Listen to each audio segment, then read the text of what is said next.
Okay guys, we're gonna go over what's called cat camel. And this is more of a stretch, more of a mobility or motion movement, not necessarily stabilization per se. However, it can help with the stabilization for sure. What we do not want to do is go into pain.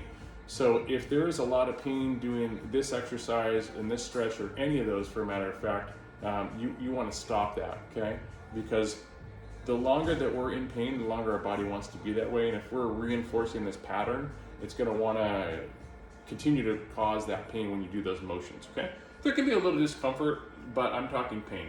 So this is a great one. What you're going to do is get on a flat surface, either a table or floor, okay? More or less, right, we want to have our knees over our hips, hands over our shoulders. Doesn't have to be perfect, right, but we just don't want to be way out here or way in here, or have the knees, way out here. It's going to put a lot of stress on that spine, okay? We're going to start in what we call a neutral spine position. Again, neutral is upright, forward is flexion, forward bending, and then into extension, okay? So we're going to start in what we call a neutral spine, so kind of normal position that's natural here. And the first thing you're going to do is you're just going to kind of sag down. You're going to let those hips roll a little bit forward. You're kind of creating a big C curvature and kind of arch in the spine, right? And then we're going to come on up. We're going to suck that. Imagine you're envisioning sucking that belly button up to your spine, okay? So we're basically kind of stretching, like a cat would stretch on out, nice and stretching, kind of what we call a sway back. And then we're going to pull that belly button up to the spine and form that quote-unquote camel hump. Does that make sense?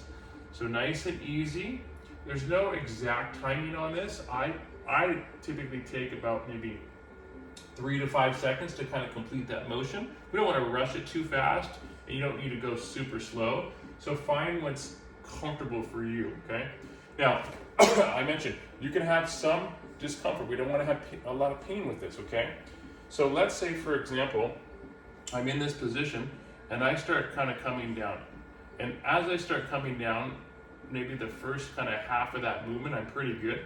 But when I get a little bit further, that's a sharp kind of pain either in the back or the glute or the butt, down the leg, then I'm going to stop a little shy of that pain. Does that make sense? So I don't want to keep going into that pain. Same thing on the uprise. So if I'm bringing that belly button up, and if I get all the way up, it's like pretty painful. Right when I get about just before where it starts to get painful, I want to stop there. Does that make sense?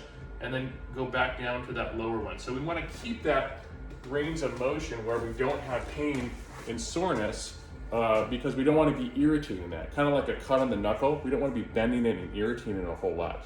So you want to be conscious and careful of that. What you may find is that when you first start this, it may be fairly painful and you can't go into that much range of motion. But as you continue to do it, your range of motion will increase and your pain level will decrease, which is obviously our goal.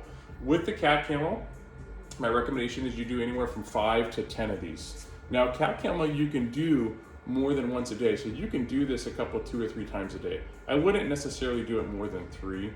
You can overdo this one as well and start irritating that spine. So, you have to see the results with it, but you got to also give it time to work, okay? So that is cat camel.